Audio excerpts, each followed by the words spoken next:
I'm back with another video. This video is a bit of a continuation of a video I did a couple months ago.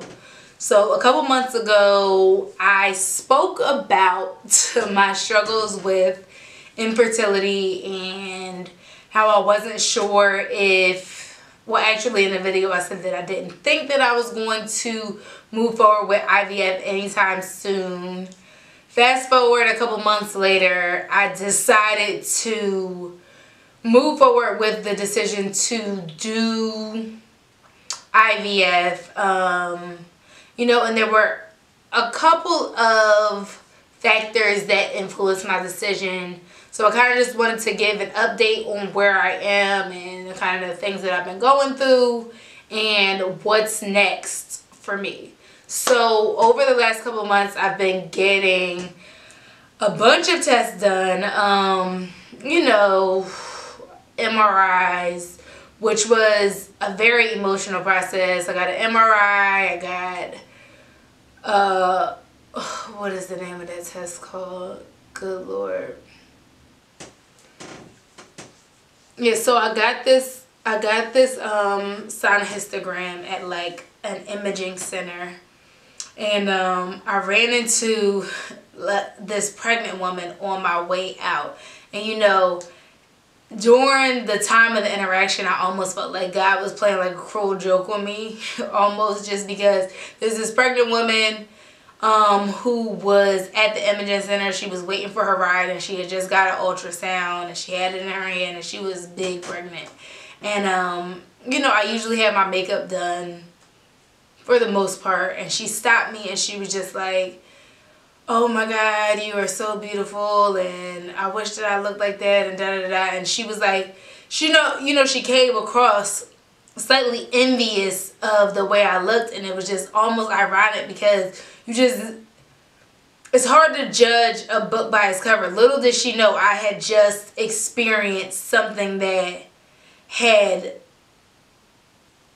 basically said that I was not going to be able to have kids on my own, and here you are, pregnant, about to have a baby, and you're telling me that you're envious of you. Granted, I'm not envious of her pregnancy, but it's just like life is just very ironic. I know that, you know, God's timing works the way it works, and you know, when it's my time, it'll be my time. But it was just a crazy type of situation, and it's how you know never to judge a book by its cover, because you never know what the next person is going through. It was just like a bunch of different tests.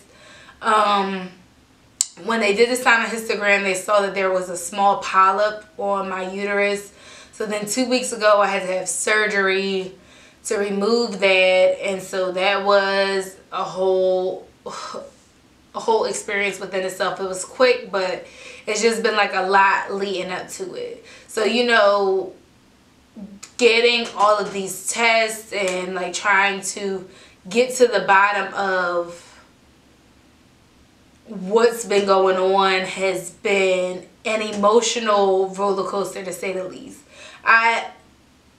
Previously, I had not really been like a very emotional person, but going through this whole process has been just crazy emotional, just because I feel like, you know, there are horrible people in the world. There are people who are on drugs, and there are people who really, really, really do not deserve children. And yet, like, you know, I never claim to be perfect, but I do feel like ultimately I'm a good person. And so, you know, when I was sitting in the MRI and it was like the test itself was like an hour long, like I'm sitting there and I'm just like, I cannot believe that I have to go through all of this. So I made the decision to move forward with IVF for a couple reasons.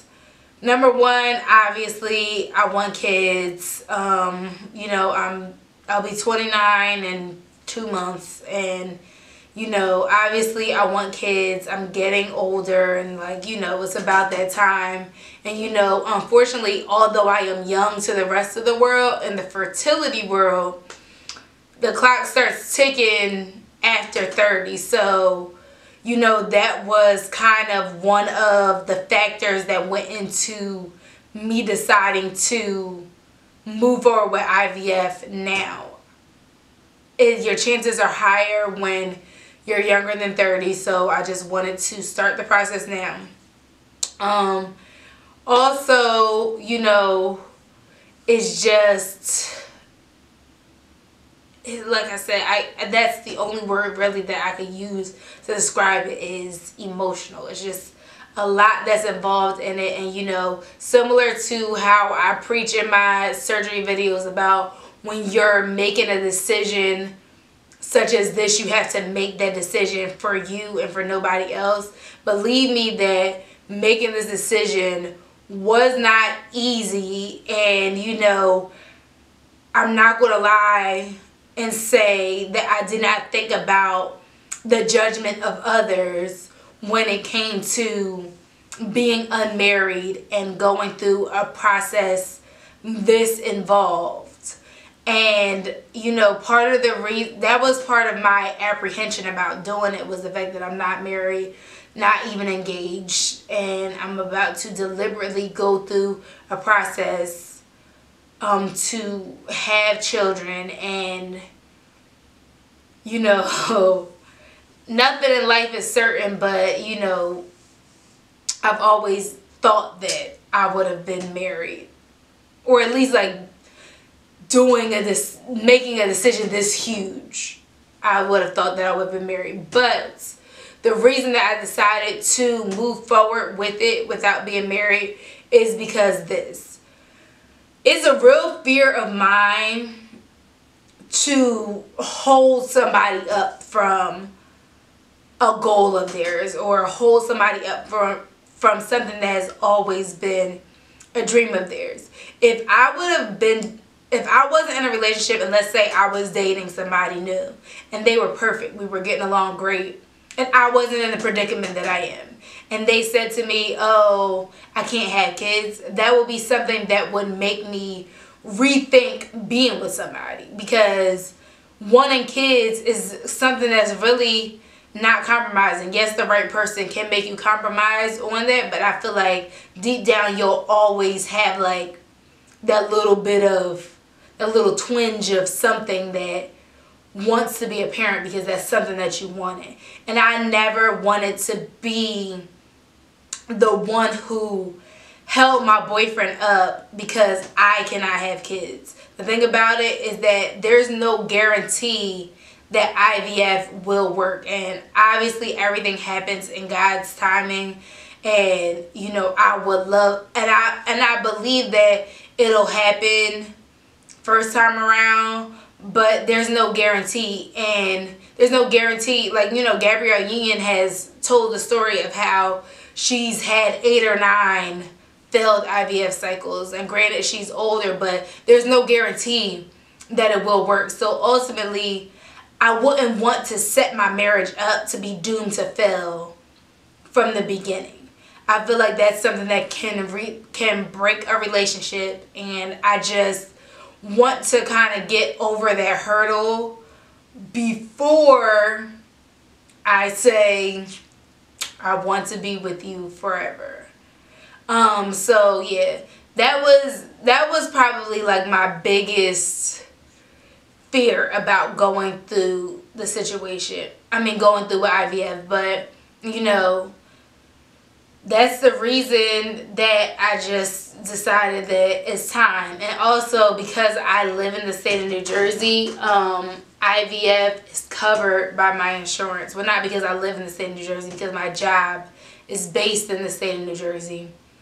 So New Jersey is like one of like 13 states, I think, that has a mandate that infertility coverage there has to be infertility coverage if your company is based in New Jersey. So, you know, my insurance covers it fully, and so I just figured while it's covered, I may as well, you know, get it started. So that's what I'm doing now. I just found out a couple of days ago that I'm about to get the exact dates that I have to take all of these drugs and start the process. So I go to the doctor on Tuesday, and on Tuesday I will find out exactly, you know, what dates I take what. So, you know, I'll keep you guys posted on the whole process itself.